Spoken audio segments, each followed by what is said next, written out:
Pemirsa, mudik adalah tradisi tahunan yang menjadi momen haru sekaligus penuh tantangan. Ribuan orang meramaikan jalan raya demi bertemu keluarga tercinta. Namun di balik kemeriahan ini ada usaha besar dari berbagai pihak untuk memastikan kelancaran dan keamanan perjalanan. Saya Ayu Rahmawati, Anda menyaksikan spesial program CNN Indonesia Forum Mudik.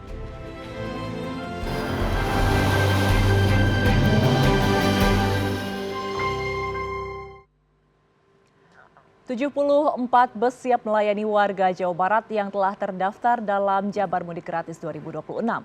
Dilepas Wakil Gubernur Jawa Barat Jumat siang, 3.040 warga berangkat menuju sejumlah kota di Jawa Barat, Jawa Tengah, dan Jawa Timur. Sementara itu, hari pertama masa posko angkutan Lebaran 2026, PT KAI Daop 8 Surabaya mencatat penjualan tiket kereta api sudah mencapai 62% dari total tempat duduk yang disediakan. Masyarakat diimbau untuk segera memesan tiket agar tidak kehabisan menjelang puncak arus mudik Lebaran.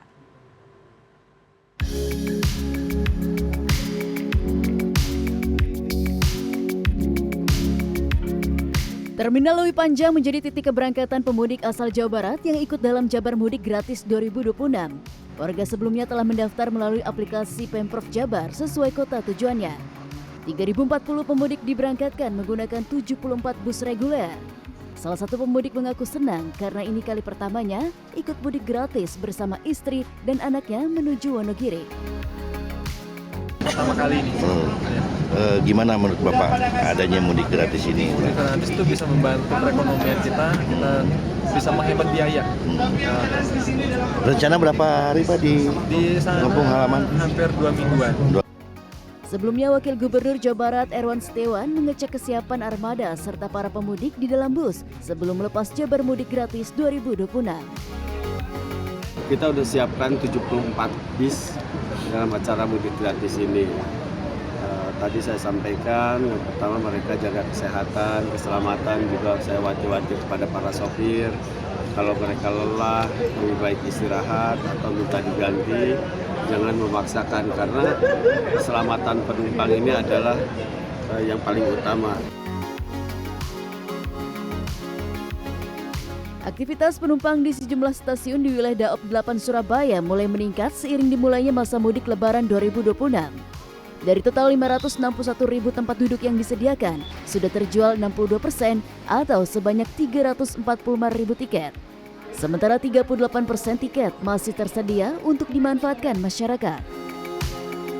Tiket untuk total masa angkutan Lebaran 2026 sendiri dari 561.000 yang kami siapkan sekarang sudah terjual 345.000 atau sudah terjual 62%, jadi masih ada 38% lagi yang bisa dimanfaatkan oleh masyarakat untuk libur mudik Lebaran tahun ini.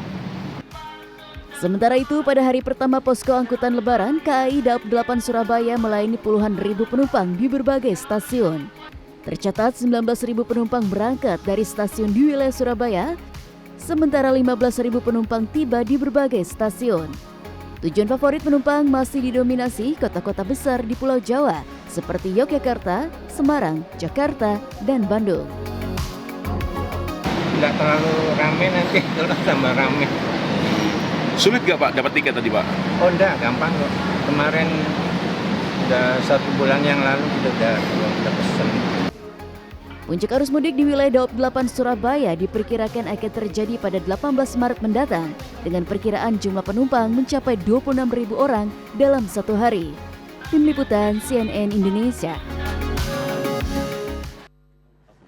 Di tengah tingginya mobilitas arus mudik dan balik, faktor keselamatan menjadi perhatian utama. Resiko kecelakaan di jalur mudik masih menjadi tantangan setiap tahunnya, sehingga kesiapan sistem perlindungan bagi para pemudik menjadi sangat penting.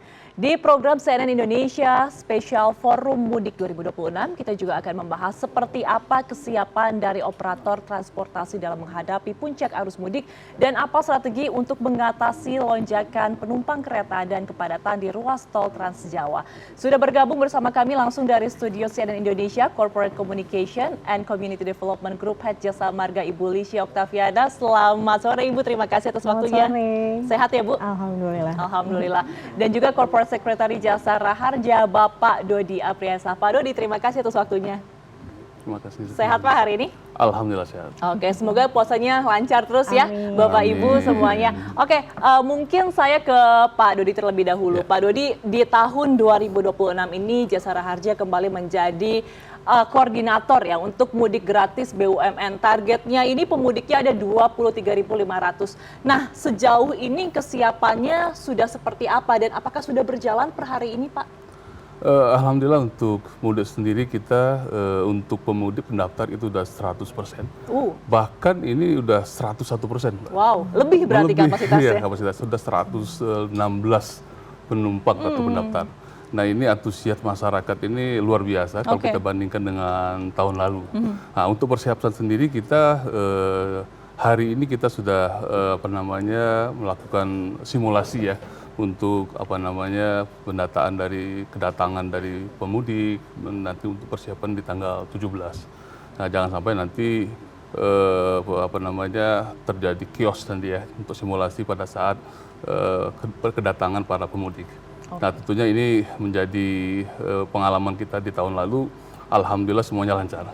Oke, kita juga berharap semoga tahun ini lebih lancar lagi daripada tahun lalu, tidak ada hambatan apapun karena tadi ya sangat banyak peminatnya. Nah, saya mungkin langsung ke Bu Lisha. Bu Lisha, ini kan tadi menyambung dari kata Pak Dodi, memang peningkatannya akan sangat banyak, orang-orang banyak yang ingin melakukan perjalanan ke kampung halaman masing-masing. Dari Jasa Marga sendiri memprediksi di tahun ini akan kurang lebih 3,5 juta, 3,5 juta sampai 3,6 kalau saya tidak salah ya, untuk pengendara yang akan meninggalkan Jakarta begitu. Nah, dengan jumlah sebanyak itu, ini kan masih prediksi, bisa jadi lebih banyak lagi. Antisipasinya seperti apa, Bu Lisha? Ya betul sekali, jadi tadi angka 3,5 juta itu merupakan prediksi kami untuk kendaraan total selama periode mudik dari H-10 sampai dengan H+10 untuk yang keluar Jakarta. Memang betul didominasi lebih dari 50% itu ke arah Trans Jawa. Maka kami juga menyiapkan beberapa langkah seperti menambah kendaraan operasional, petugas untuk bisa menambah kapasitas transaksi di gerbang tol, lalu juga kita tambah mobile reader untuk bisa jemput transaksi, jadi bisa mempercepat supaya tidak ada antrian di gerbang. Lalu juga untuk menambah kapasitas kita ada 4 jalur tol fungsional yang kami siapkan apabila nanti sesuai dengan diskresi kepolisian untuk bisa digunakan selama nanti perjalanan mudik. Ada 4 ruas, yang pertama itu di Jogja Solo, kita kan sudah sampai Prambanan ya, nanti tambah sampai Purwomartani, itu sudah bisa difungsionalkan. Lalu di Jogja Bawen juga sudah bisa dimanfaatkan dari Ambarawa sampai Bawen. Dan yang terus di Probolinggo Banyuwangi itu dari Probolinggo bisa sampai Situbondo Barat. Dan yang terakhir itu di Japek 2 Selatan. Ini khusus untuk arus balik dari arah Bandung menuju Jakarta yang memang juga diprediksi akan cukup tinggi. Itu dari Sadang sampai dengan Setu.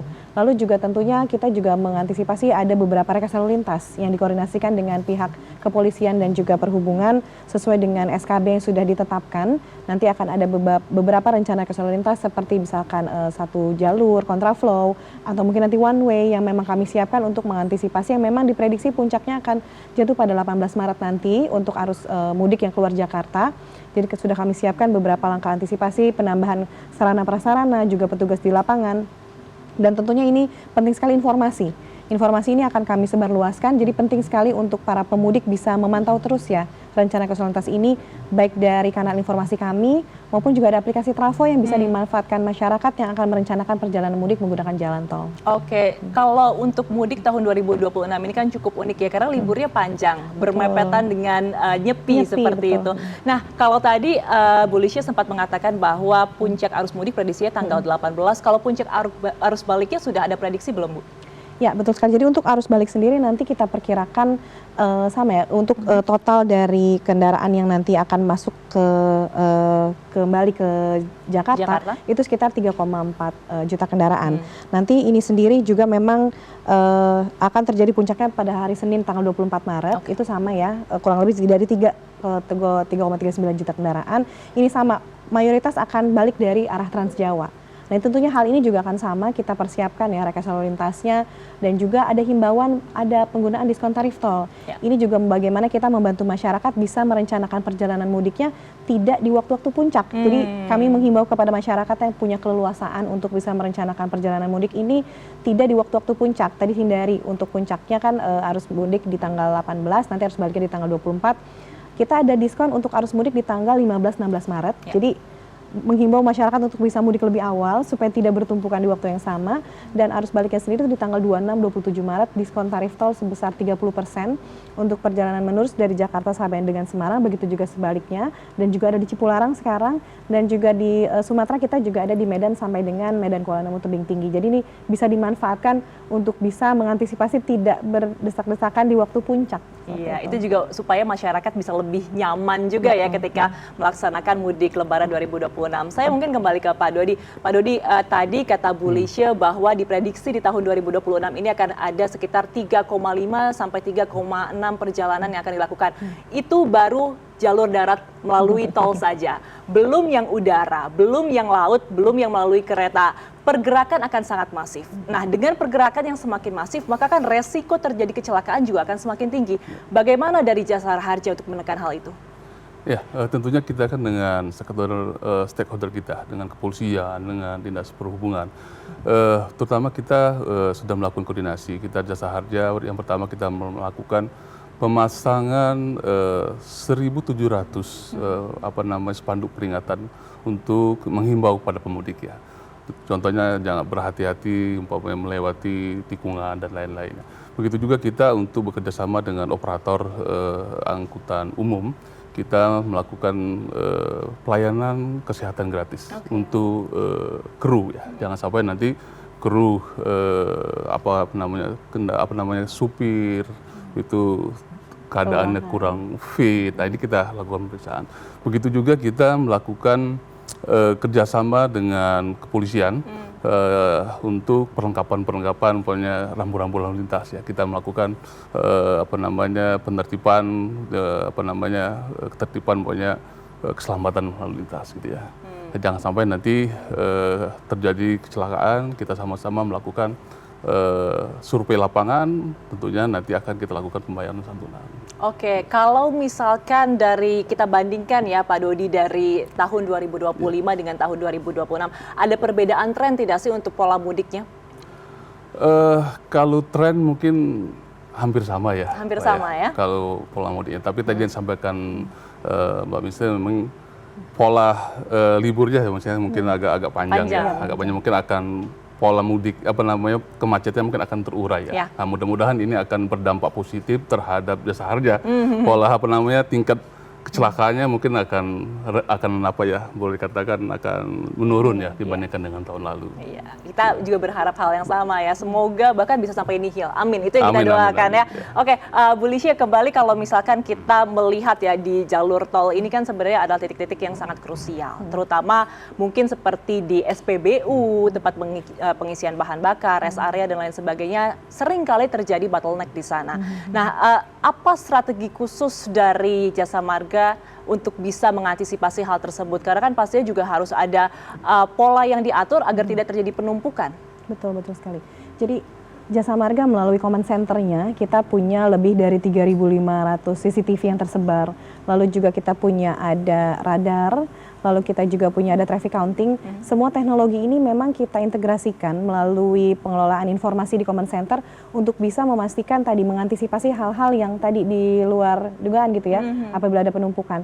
Nah, prediksi-prediksi itu juga sebenarnya sudah mengantisipasi apabila nanti akan ada peningkatan lalu lintas di waktu-waktu tertentu atau di titik-titik tertentu. Misal di kilometer 66 itu pertemuan antara dari arah Jakarta Cikampek yang Jalan Layang dan juga yang di Edgrade ini akan bertemu, lalu nanti akan tersebar ke Transjawa dan juga ke arah Cipularang ke Bandung. Itu merupakan salah satu titik yang memang menjadi pertemuan gitu. Nah, ini juga ada beberapa titik lain yang kita antisipasi seperti gerbang tol utama, Cikampek Utama, lalu nanti juga di Jawa Tengah ada Kali Kangkung.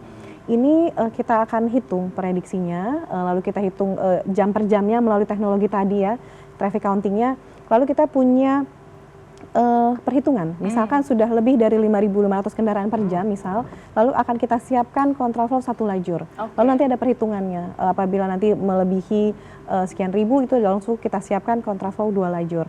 Nah, hal-hal ini akan kami rekomendasikan kepada pihak kepolisian khususnya Korlantas untuk bisa kita antisipasi dipersiapkan rekayasa lalu lintas tersebut, karena untuk mempersiapkan kontraflow atau one way itu butuh waktu untuk bisa kita siapkan jalurnya supaya tetap aman, karena tadi penting sekali ya aspek keselamatan tentu harus kita jaga. Lalu juga dari sisi pemantauan ini juga ada traffic counting-nya, lalu juga dari sisi rest area juga kita pantau apabila memang sudah mulai masuk melebihi kapasitas yang maksimal, kita juga akan berkoordinasi dengan pihak kepolisian untuk bisa melakukan buka tutup rest area jika diperlukan. Lalu kita juga himbau melalui informasi-informasi yang kami miliki, juga dibantu dengan media, kita akan sampaikan bahwa ada beberapa titik-titik rest area yang juga kami siapkan, tidak hanya sepanjang jalan tol, juga ada sekitar 9-10 rest area yang kita siapkan di luar jalan tol untuk bisa dimanfaatkan sebagai rest area sementara.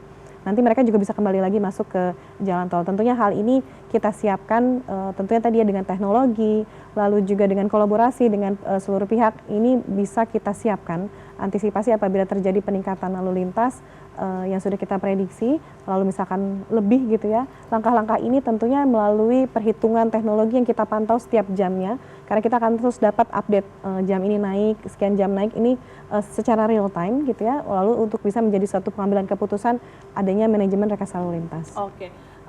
Bu Lisha, ini juga yang menarik tadi membicarakan masalah rest area adalah SPKLU, karena tren mobil listrik di tahun 2026 ini sepertinya sangat masif begitu ya, dan banyak juga mungkin masyarakat Indonesia yang mulai mencoba mudik menggunakan mobil listrik. Nah, kemarin dari tim liputan CNN Indonesia sempat melakukan perjalanan dari Jakarta menuju ke Surabaya di Trans Jawa, itu masih ada beberapa SPKLU yang masih dibangun.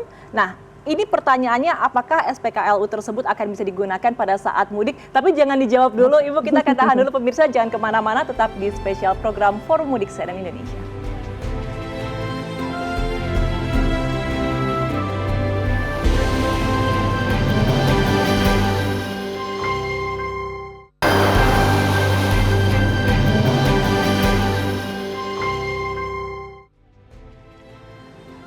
Ya, pergerakan pemudik sudah mulai terlihat di sejumlah titik keberangkatan dan ruas tol. Kita akan menuju ruas tol Cikopo Palimanan atau tol Cipali. Sudah ada produser lapangan CNN Indonesia Satrio Adi Wicaksono di rest area kilometer 166 Majalengka dan juga Laisa Nisa dari jalur Nagrek, Jawa Barat. Saya sapa Satrio terlebih dahulu. Selamat sore, Jojo. Jojo, seperti apa pantauan Anda di sana? Apakah sudah ada peningkatan volume kendaraan yang cukup signifikan?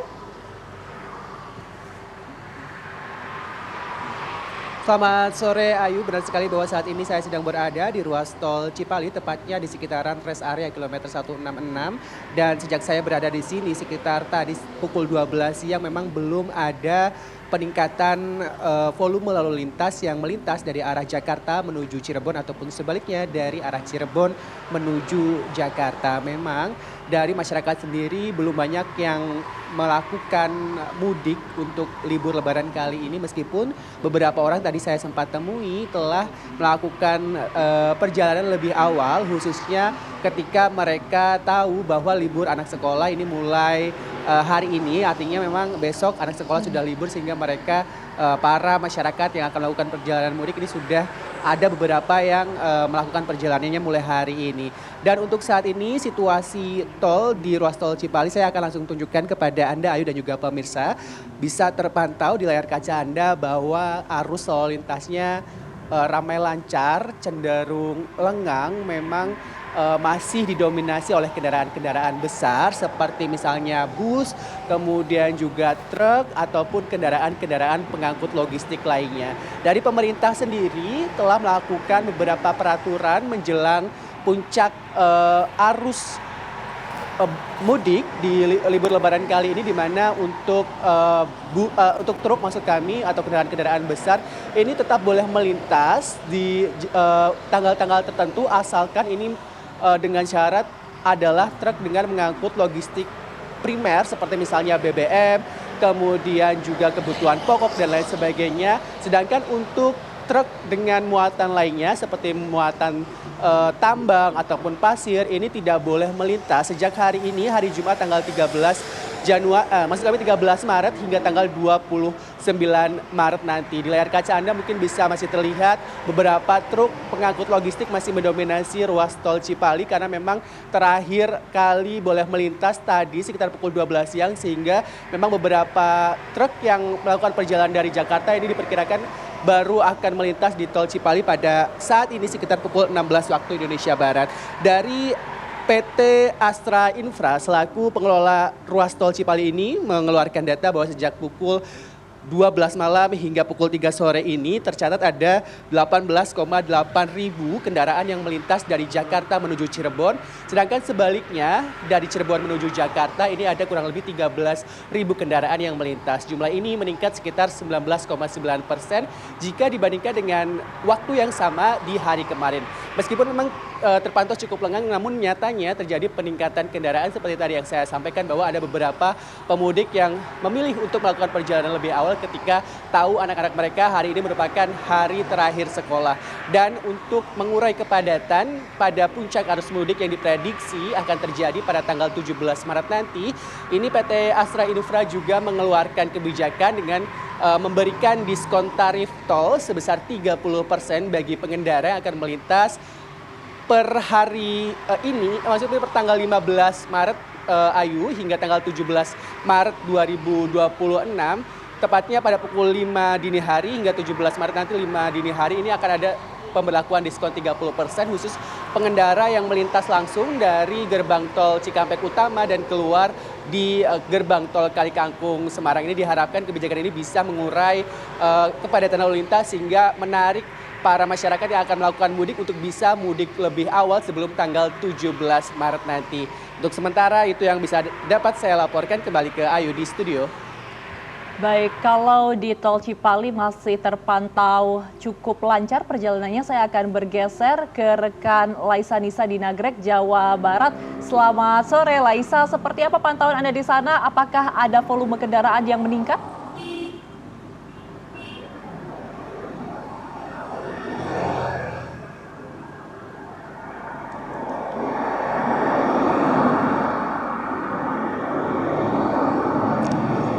Laisa, silakan dengan laporan Anda. Ya, selamat sore Ayu. Saat ini saya sedang berada di Cagak Nagrek di Jawa Barat, di mana ini merupakan salah satu titik atau simpul kemacetan di jalur mudik selatan Jawa Barat. Kenapa Ayu? Karena di sini merupakan persimpangan begitu untuk kendaraan yang akan menuju ke wilayah Tasikmalaya maupun ke Garut begitu. Dan kalau saya sampaikan situasinya saat ini sebenarnya kondisinya masih terhitung ramai lancar begitu Ayu, belum terlihat adanya kepadatan di jalur selatan Jawa Barat. Tadi kami pantau dari mulai exit tol Cileunyi, kemudian ke Ranca Ekek, lalu juga Cicalengka, dan sampai ke sini ke Cagak Nagrek ini situasinya arus lalu lintasnya masih terpantau ramai lancar, belum ada sendatan ataupun kepadatan yang berarti. Namun memang prediksinya pemudik ini baru akan mulai diprediksi melakukan perjalanan begitu pada malam hari nanti. Dan memang untuk arus mudik ini sendiri pihak kepolisian dari Polda Jawa Barat sendiri menyatakan atau memprediksi bahwa puncak arus mudik sendiri akan terbagi dalam 2 gelombang, yakni pada tanggal 13 dan 14 Maret serta pada nanti 18 dan juga 19 Maret 2026. Dan untuk tahun ini sendiri diprediksi juga dari pemerintah Kabupaten Bandung memprediksi bahwa akan terjadi peningkatan kendaraan begitu ataupun pemudik yang melewati jalur Nagrek tempat saya berada saat ini sekitar 1,7%, dan diprediksi akan ada sekitar lebih dari 1,4 juta kendaraan yang akan melewati jalur Nagrek ini sendiri pada arus mudik tahun ini. Dan Ayu, sejumlah persiapan pun sudah dilakukan begitu oleh kepolisian dari Polda Jawa Barat untuk memastikan perjalanan mudik di tahun ini di jalur selatan Jawa Barat ini bisa berjalan dengan lancar begitu, dengan setidaknya ada lebih dari 26.000 personil gabungan yang disiagakan sepanjang arus mudik dan arus balik tahun ini. Kemudian juga ada sekitar 332 pos yang didirikan oleh kepolisian begitu, yang terdiri dari 227 pos pengamanan, kemudian juga 79 pos pelayanan serta 26 pos terpadu. Pos-pos ini Ayu tersebar atau disebar di berbagai titik penting dan juga rawan di sepanjang mudik ini, di antaranya di jalur tol, kemudian juga di jalur arteri dan juga pusat transportasi seperti terminal, stasiun, bandara, juga tempat ibadah hingga juga di destinasi wisata yang diperkirakan akan ramai di musim lebaran ini. Selain itu juga untuk mengurai kemacetan ataupun jika terjadi kepadatan begitu di sejumlah ruas jalur selatan, jalur mudik selatan Jawa Barat ini juga rekayasa lalu lintas juga sudah disiapkan oleh pihak kepolisian. Di antara diantaranya seperti penerapan sistem one way atau satu arah, khususnya di sepanjang jalur dari mulai Cileunyi hingga di Tasikmalaya nanti, yang ini menjadi salah satu titik kemacetan atau jalur arteri yang biasanya memang paling sibuk begitu pada saat arus mudik dan juga arus balik di Jawa Barat. Selain itu juga penerapan untuk sistem one way ini sendiri nantinya memang tidak akan bersifat tetap, namun akan diberlakukan secara situasional begitu tergantung kondisi di lapangan. Selain itu juga pihak kepolisian juga akan menyediakan atau menyiapkan skema kontraflow begitu di sejumlah ruas jalan tol, lalu juga akan melakukan manajemen arus di rest area yang ada di titik-titik jalur yang dilewati jalur mudik di selatan Jawa Barat ini sendiri.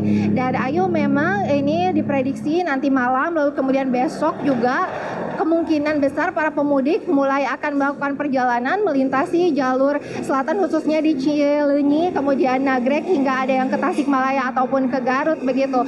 Dan pantauannya juga akan kami update lagi di beberapa waktu mendatang, Ayu. Baik, terima kasih atas laporan Anda, Laisa Nisa, langsung dari jalur Nagrek, dan juga Satrio Adi Wicaksono langsung dari Tol Cipali. Selamat melanjutkan tugas Anda, rekan-rekan, tetap jaga kesehatan.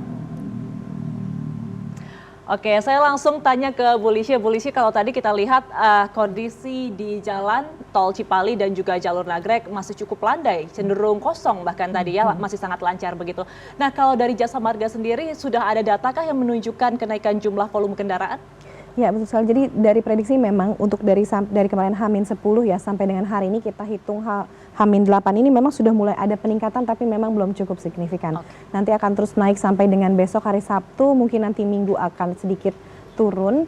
Nah, mulai dari Senin nanti sampai dengan puncaknya di hari Rabu itu akan sangat cukup tinggi kenaikannya, karena memang sesuai dengan prediksi akan terjadi puncaknya di hari Rabu tanggal 18 Maret. Jadi kalau diprediksi mungkin di hari ini kita pantau ya tadi daerah sekitar Cikampek kan ya, di gerbang tol Cikampek utama ini yang menjadi salah satu gerbang tol utama kami yang untuk keluar ke Jakarta ke arah Trans Jawa, itu diprediksi akan lebih dari 4.500 kendaraan untuk di hari ini di H-8.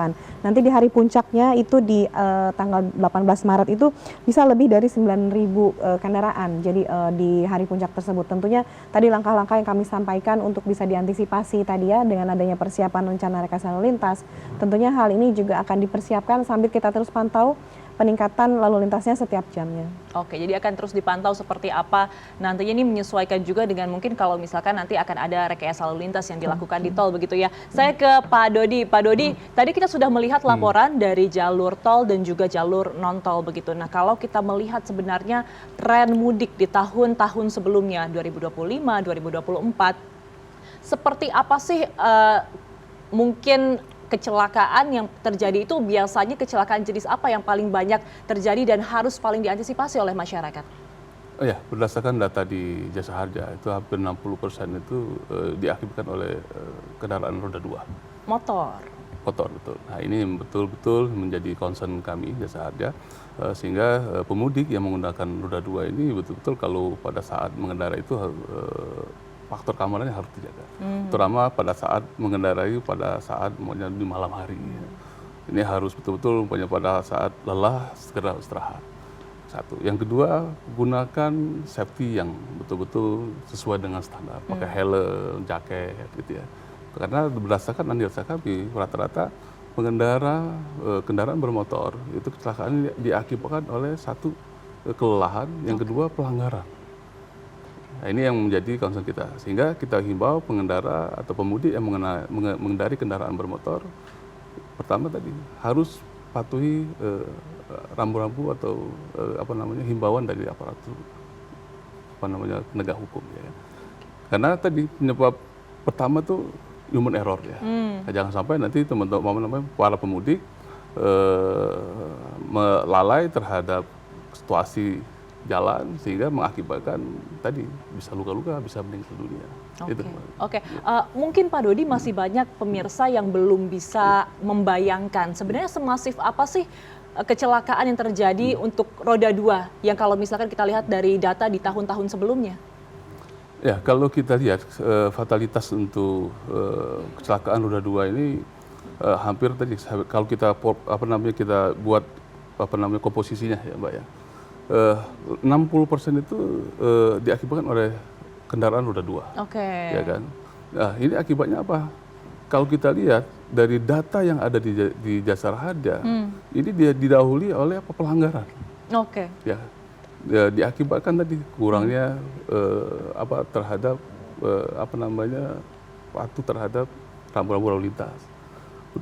Pertama, yang kedua tadi terhadap kepedulian dengan safety-nya, dengan helm, ya kan. Satu, yang kedua kendaraannya, lampu, rem. Nah ini yang menjadi concern dari kami.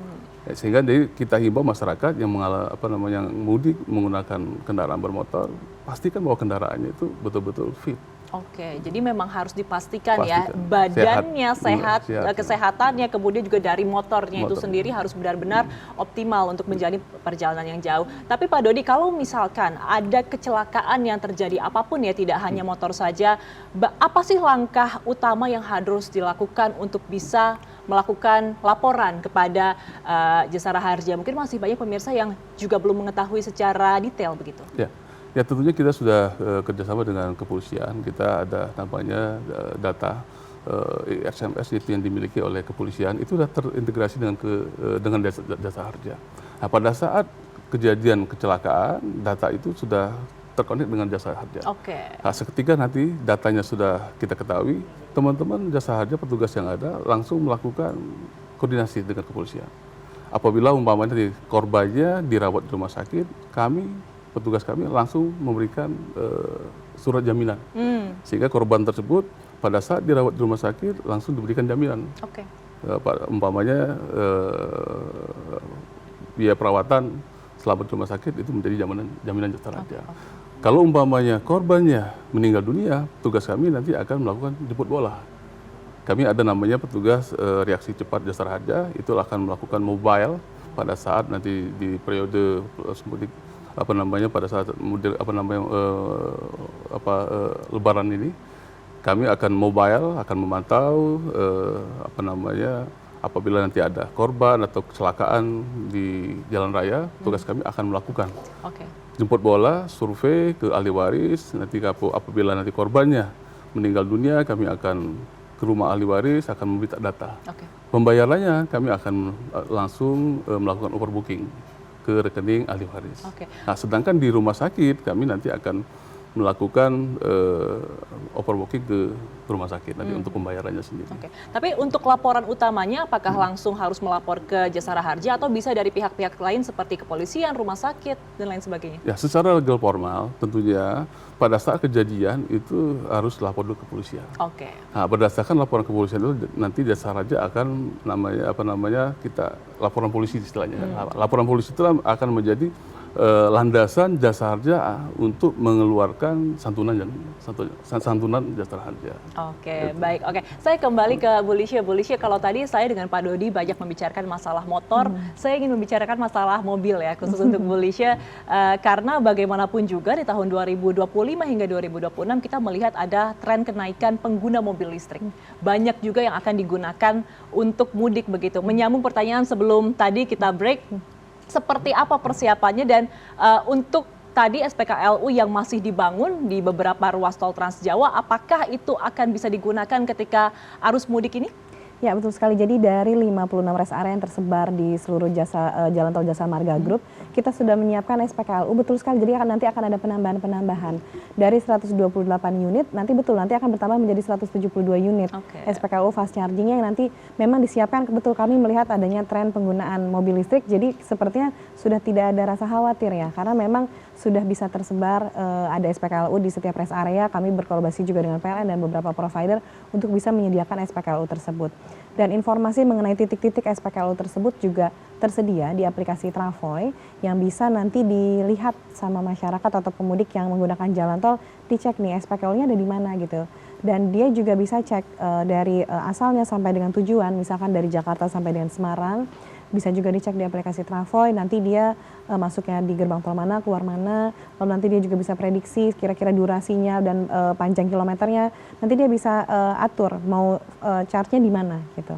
Nanti ini tentunya hal ini kami sediakan informasinya untuk bisa membantu pemudik bisa lebih nyaman gitu ya melakukan perjalanan mudiknya dan juga bisa merencanakan perjalanannya. Jadi tidak khawatir, tidak hanya kendaraan yang memang tidak menggunakan yang konvensional menggunakan bahan bakar, juga kendaraan listrik ini juga bisa dengan nyaman mudik menggunakan jalan tol. Nah itu dia, karena kan memang kalau misalkan beberapa waktu yang lalu sempat jadi bahan pembicaraan juga, masih ada ketakutan menggunakan mobil listrik karena ada keterbatasan SPKLU. Tapi ini ternyata sudah menjadi concern ya dari Jasa Marga sendiri. Tapi Anda melihat penggunaan kendaraan listrik ini menjadi salah satu tren baru di tahun 2026 kalau dibandingkan dengan tahun sebelumnya? Iya, kami melihat juga memang secara spesifik golongan kendaraan di tarif kami memang belum membedakan hal tersebut ya. Tapi memang dari pantauan dan juga dari survei yang kami lakukan ini sudah mulai ada peningkatan dan ditandai juga dengan adanya tadi penambahan SPKLU, lihat juga dari mulai antrian yang charge kendaraannya di mobil listrik di rest area.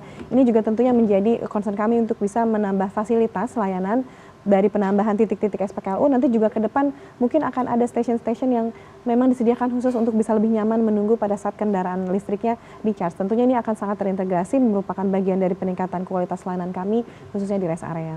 Oke, jadi untuk masyarakat yang menggunakan mobil listrik nih ya, atau baru ingin mencoba mobil listrik, mungkin tidak perlu takut lagi ya, karena SPKLU-nya sudah tersebar di berbagai tol yang ada untuk Anda nanti pulang ke kampung halaman masing-masing. Oke, saya kembali ke Pak Dodi. Pak Dodi, yang pasti kan sebenarnya faktor keselamatan adalah yang utama, seperti yang dari tadi kita sempat perbincangkan pada dialog kali ini begitu. Tapi kalau misalkan ternyata ada kecelakaan yang terjadi, bagaimana Jasa Raharja ini bisa memastikan bahwa santunannya akan diberikan secara cepat dan juga tepat? Karena kan bagaimanapun ketika arus mudik terjadi, ini sangat padat, akan ada prediksi banyak kecelakaan atau resiko kecelakaan yang terjadi. Tadi tentunya kami Jasa Raharja sudah melakukan kerjasama dengan 2.816 rumah sakit di seluruh Indonesia. Tentunya kami dengan tadi kami sampaikan bahwa kami ada petugas Jasa Raharja reaksi cepat. Ini dalam periode Lebaran ini kami selalu siaga, Mbak. Ini kami selalu akan memantau. Nah ini kami tentunya akan memantau selalu apabila terjadi kecelakaan. Ini kami ada aplikasi namanya JR Care. Nah, seketika nanti ada terjadi kecelakaan, kami akan koordinasi dengan rumah sakit. Seketika itu nanti saya sampaikan bahwa seketika terjadi kecelakaan, kepolisian akan membuat namanya pelaporan. Jadi laporan kepolisian akan di-entry di SMS, connect ke Jasa Raharja, kami akan merespon dan akan kami berikan namanya guarantee letter. Nanti akan kami pastikan bahwa korban itu terjamin santunan oleh Jasa Raharja. Nah, itu pertama. Yang kedua, tadi untuk korban meninggal dunia, kami akan langsung respon, akan mendatangi ke ahli waris bahwa korban nanti akan mendapatkan santunan Jasa Raharja sebesar 50 juta untuk meninggal dunia. Nah, tentunya tadi pembayarannya kami akan melakukan secara overbooking ke ahli waris korban. Ya sebenarnya itu juga sebenarnya hal yang tidak diinginkan ya untuk terjadi kecelakaan, tapi yang pasti sudah ada langkah-langkah antisipasi jika hal tersebut terjadi. Baik, kita akan melanjutkan perbincangan Bapak Ibu semuanya. Pemirsa jangan kemana-mana, tetap bersama kami di spesial dialog sinergi untuk mudik yang aman dan keluarga bahagia akan kembali usai jeda.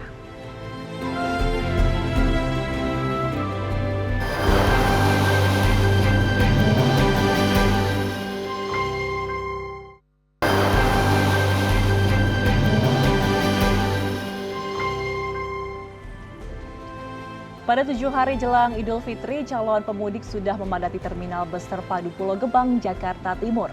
Puncak arus mudik di Terminal Pulau Gebang diperkirakan akan terjadi pada hari Jumat ini dan Rabu minggu depan. Dan berikut laporan dari koresponden CNN Indonesia, Iwan Hermawan, dan jurnalis foto Muhammad Wahyudi.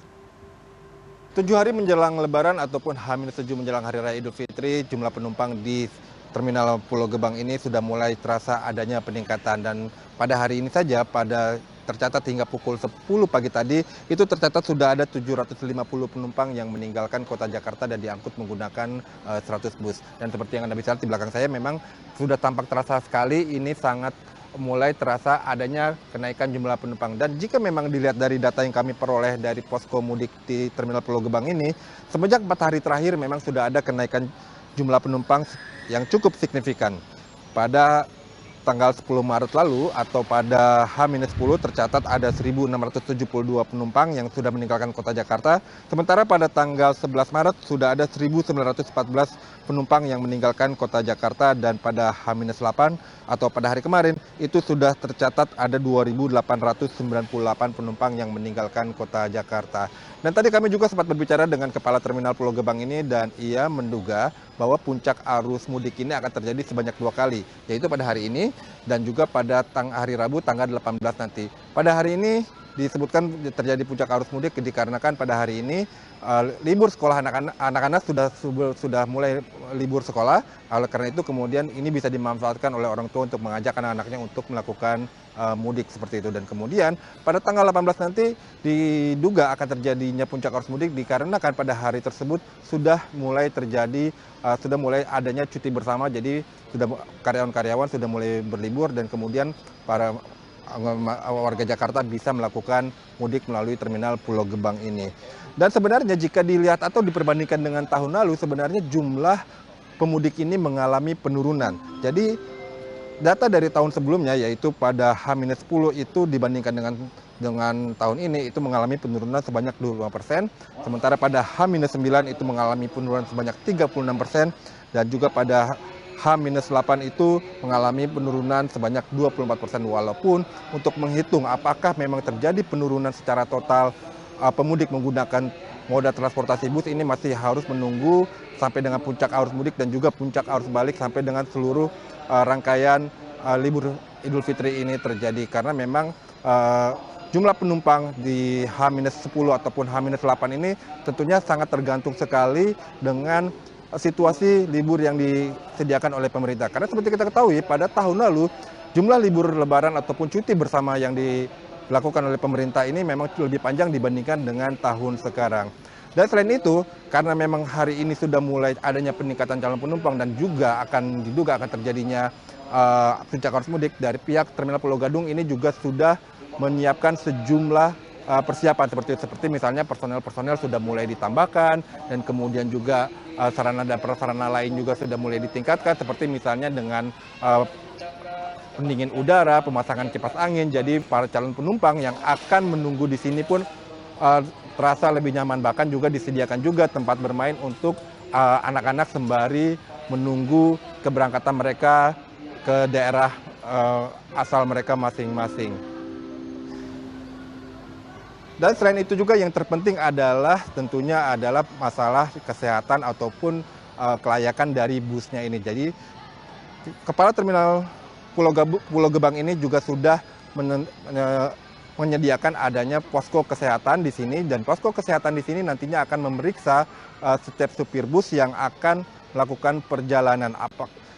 Jadi nanti akan diperiksa apakah gula darahnya cukup, kemudian juga kolesterolnya dan lain sebagainya, dan juga untuk mencegah supir bus misalnya menggunakan narkoba atau dan lain sebagainya. Dan sementara untuk busnya sendiri nanti juga akan dilakukan rem cek. Jadi sebelum bus-bus ini berangkat ataupun meninggalkan Terminal Pulau Gebang ini dilakukan pengecekan terlebih dahulu untuk memastikan kelayakan bus ini untuk melakukan perjalanan mudik. Karena seperti kita ketahui, untuk moda transportasi darat seperti bus ini, kemungkinan resiko kecelakaannya ini memang jauh lebih besar dibandingkan dengan pesawat ataupun dengan kereta api. Jadi pemeriksaan baik dari pengemudi maupun dari busnya ini memang wajib dilakukan dan untuk mencegah atau meminimalisir terjadinya kecelakaan yang tidak diinginkan. Dan pada Jumat pagi tadi ini juga Menteri Koordinator Bidang Infrastruktur dan Pembangunan Kewilayahan Agus Harimurti Yudhoyono juga mengunjungi Terminal Pulau Gebang ini, dan ia kemudian melakukan peninjauan dan melakukan pemeriksaan terhadap fasilitas-fasilitas yang ada di Terminal Pulau Gebang ini. Dan kemudian ia melakukan seremoni pelepasan mudik bersama dari ojek online yang ada sebanyak 4.000 ojek online yang dilepas oleh Menko AHY untuk melakukan mudik bersama ke daerahnya masing-masing di sekitar Jawa dan juga di Sumatera. Dan setelah itu kami melakukan wawancara dengan Menko AHY dan ia menyebutkan bahwa untuk tahun ini pemerintah telah all out untuk menyiapkan semua infrastruktur yang diperlukan untuk kelancaran mudik tahun ini, seperti misalnya jalanan dan kemudian juga rest area, buffer zone dan lain sebagainya, termasuk juga jembatan-jembatan juga semua sudah mulai diperkuat, dan bahkan Menko AHY juga sudah menyiapkan adanya tim jika memang nantinya terjadi bencana alam di saat arus mudik saat tahun ini. Demikian yang dapat kami laporkan dari Terminal Pulau Gebang, Jakarta Timur. Iwan Hermawan, Muhammad Wahyudi, CNN Indonesia, Jakarta. Ya, itu dia tadi laporan dari Terminal Pulau Gebang pada siang hari tadi, Pak Dodi dan juga Bu Lisya. Kita melihat tadi berdasarkan laporan bahwa ada perbedaan tren ya di H-10 Lebaran, ada penurunan justru untuk penumpang yang meninggalkan Jakarta. Mungkin saya ingin ke Bu Lisya terlebih dahulu. Bu Lisya, kalau tadi ada tren penurunan, kalau data dari Jasa Marga seperti apa di H-10 ini? Apakah memang ada perubahan tren juga mungkin dari waktu melakukan perjalanan dari para pemudik atau mungkin ada tol-tol favorit yang dipilih pada tahun 2025 atau 2026 ini? Ya, jadi kalau di Jasa Marga sendiri khususnya di jalan tol, kalau tempat-tempat favorit ini kurang lebih akan sama ya. Tadi kami juga menghitung dari 4 gerbang tol utama kami yang kalau ke arah timur, kalau arah Jakarta itu kan kita lihat dari gerbang tol Cikampek Utama. Kalau ke arah barat itu kita lihat dari gerbang tol Cikupa yang akan ke arah Merak maupun mungkin akan menyeberang. Lalu yang ke arah selatan itu kita lihat dari gerbang tol Ciawi yang untuk ke arah Bogor. Jadi betul sekali memang di gerbang-gerbang tol utama ini akan terlihat sekali nanti peningkatan lalu lintasnya dan juga mungkin tambahannya ada di tempat-tempat wisata. Mungkin bedanya dari tahun ini dan tahun-tahun sebelumnya tadi sudah disebutkan. Di tahun ini liburnya akan cukup panjang karena tidak hanya adalah di libur Idul Fitri tapi juga ada Nyepi dan juga dari pemerintah sudah menentukan kebijakan WFA yang sudah diinfokan lebih awal. Jadi mungkin ini yang akan merubah tren masyarakat melakukan perencanaan perjalanannya. Jadi kalau tadi saya sampaikan memang nanti mungkin ada beberapa gelombang, tadi juga disampaikan ya, kayaknya di moda kereta api juga seperti itu. Dan di jalan tol sendiri tadi saya sampaikan memang sudah mulai ada sedikit peningkatan di hari Jumat ini, nanti mungkin akan berlanjut sampai dengan hari Sabtu, ini mungkin kayak ada gelombang awal. Lalu nanti akan terjadi peningkatan kembali dimulai dari hari Senin, Selasa sampai nanti di hari Rabu yang memang menjadi prediksi kami di jalan tol itu akan menjadi waktu puncak.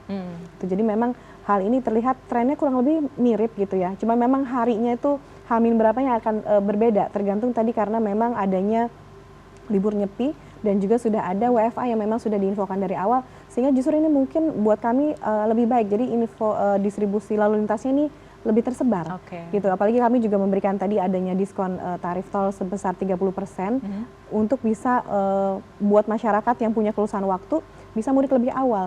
Jadi nanti tidak akan ada penumpukan yang cukup sangat signifikan di waktu puncaknya. Ini juga jadi membuat masyarakat jadi lebih nyaman untuk mudiknya. Ini terbukti juga pada saat Nataru kemarin, walaupun terjadinya adanya puncak kendaraan bisa lebih dari 200.000 kendaraan, pada saat arus mudik memang perlu ada satu lajur kontraflow.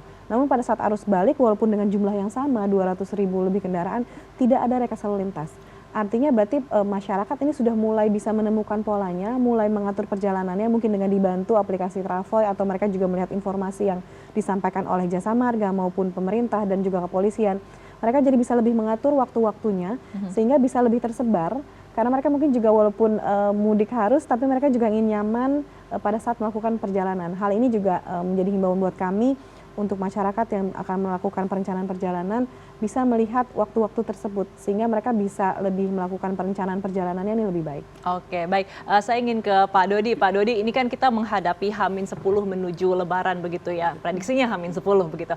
Nah, kalau dari Jasara Harja sendiri, kami mengetahui bahwa memang selalu ada koordinasi dengan pihak-pihak terkait seperti kepolisian, rumah sakit, mungkin dari kementerian-kementerian terkait juga. Nah, tapi apakah menjelang Lebaran ini koordinasinya akan semakin intens atau seperti apa persiapannya? Ya, tentunya tadi kita Jasa Harja tidak lepas dari stakeholder ya, yang utamanya dari kepolisian, perhubungan, Jasa Marga. Kita kan kalau kita lihat dari kalau dari struktur dari keselamatan lalu lintas kita ada di level di poin 5 ya. Kita di pasca kecelakaan. Nah, tentunya kita menghimbau kita selalu berada di pasca kecelakaan ya. Kita selalu berkoordinasi ya kita berharap ya jangan sampai terjadi kecelakaan kan. Makanya kita berharap tadi kayak disampaikan Mbak Mister dengan kepolisian kita berharap ya jangan sampai nanti terjadi umpamanya penumpukan di jalan arteri gitu ya, itu akan berdampak terhadap kecelakaan di jalan raya. Begitu juga dengan perhubungan kita melakukan ramcek ya, karena banyak penyebab kecelakaan itu tidak layaknya angkutan yang digunakan oleh masyarakat. Baik.